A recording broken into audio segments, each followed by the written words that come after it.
Jean, chapitre 12. 6 jours avant la Pâque, Jésus arriva à Béthanie, où était Lazare, qu'il avait ressuscité des morts. Là, on lui fit un souper.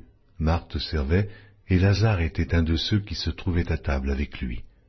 Marie, ayant pris une livre d'un parfum de nard pur de grand prix, oignit les pieds de Jésus, et elle lui essuya les pieds avec ses cheveux, et la maison fut remplie de l'odeur du parfum. Un de ses disciples, Judas Iscario, fils de Simon, celui qui devait le livrer, dit « Pourquoi n'a-t-on pas vendu ce parfum 300 deniers pour les donner aux pauvres ?» Il disait cela, non qu'il se mît en peine des pauvres, mais parce qu'il était voleur, et que, tenant la bourse, il prenait ce qu'on y mettait. Mais Jésus dit « Laissez-la garder ce parfum pour le jour de ma sépulture.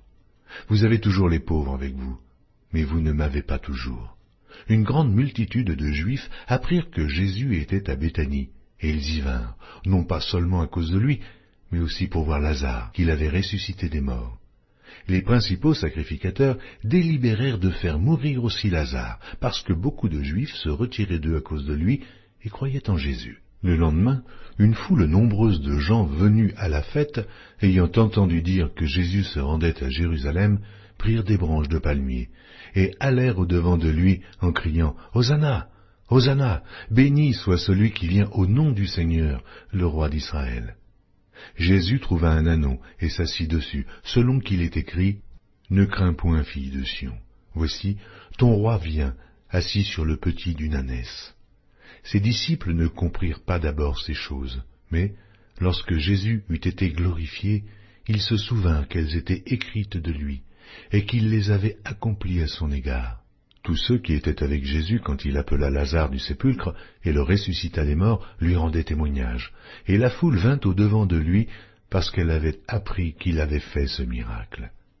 Les pharisiens se dirent donc les uns aux autres, « Vous voyez que vous ne gagnez rien, voici, le monde est allé auprès de lui. » Quelques Grecs du nombre de ceux qui étaient montés pour adorer pendant la fête s'adressèrent à Philippe, de Bethsaïda en Galilée, et lui dirent avec instance, « Seigneur, nous voudrions voir Jésus. » Philippe alla le dire à André. Puis André et Philippe le dirent à Jésus. Jésus leur répondit, « L'heure est venue où le Fils de l'homme doit être glorifié. En vérité, je vous le dis, si le grain de blé qui est tombé en terre ne meurt, il reste seul. Mais s'il meurt, il porte beaucoup de fruits. Celui qui aime sa vie la perdra, et celui qui hait sa vie dans ce monde la conservera pour la vie éternelle. Si quelqu'un me sert, qu'il me suive, et là où je suis, là aussi sera mon serviteur. Si quelqu'un me sert, le Père l'honorera. Maintenant mon âme est troublée, et que dirai-je?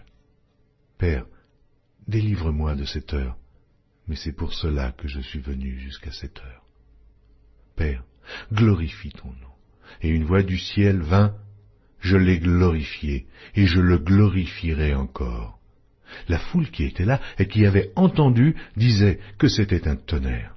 D'autres disaient, « Un ange lui a parlé. » Jésus dit, « Ce n'est pas à cause de moi que cette voix s'est fait entendre, c'est à cause de vous.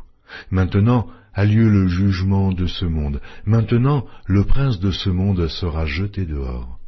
Et moi, quand j'aurai été élevé de la terre, j'attirerai tous les hommes à moi. » En parlant ainsi, il indiquait de quelle mort il devait mourir. La foule lui répondit, « Nous avons appris par la loi que le Christ demeure éternellement. Comment donc dis-tu, il faut que le Fils de l'homme soit élevé? Qui est ce Fils de l'homme » Jésus leur dit, « La lumière est encore pour un peu de temps au milieu de vous. Marchez, pendant que vous avez la lumière, afin que les ténèbres ne vous surprennent point. Celui qui marche dans les ténèbres ne sait où il va. Pendant que vous avez la lumière, croyez en la lumière, afin que vous soyez des enfants de lumière. » Jésus dit ces choses, puis il s'en alla et se cacha loin d'eux. Malgré tant de miracles qu'il avait faits en leur présence, ils ne croyaient pas en lui, afin que s'accomplît la parole qu'Ésaïe, le prophète, a prononcée, « Seigneur, qui a cru à notre prédication? Et à qui le bras du Seigneur a-t-il été révélé ?» Aussi ne pouvaient-ils croire, parce qu'Ésaïe a dit encore, « Il a aveuglé leurs yeux, et il a endurci leur cœur, de peur qu'ils ne voient des yeux, qu'ils ne comprennent du cœur, qu'ils ne se convertissent, et que je ne les guérisse. » Ésaïe dit ces choses lorsqu'il vit sa gloire, et qu'il parla de lui. Cependant, même parmi les chefs, plusieurs crurent en lui. Mais, à cause des pharisiens, ils n'en faisaient pas l'aveu, dans la crainte d'être exclus de la synagogue. Car ils aimèrent la gloire des hommes plus que la gloire de Dieu. Or, Jésus s'était écrié, « Celui qui croit en moi croit, non pas en moi, mais en celui qui m'a envoyé. Et celui qui me voit, voit celui qui m'a envoyé.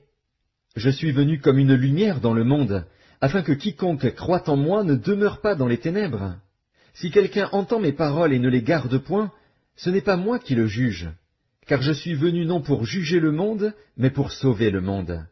Celui qui me rejette et qui ne reçoit pas mes paroles à son juge, la parole que j'ai annoncée, c'est elle qui le jugera au dernier jour. Car je n'ai point parlé de moi-même, mais le Père, qui m'a envoyé, m'a prescrit lui-même ce que je dois dire et annoncer. Et je sais que son commandement est la vie éternelle. C'est pourquoi les choses que je dis, je les dis comme le Père me les a dites.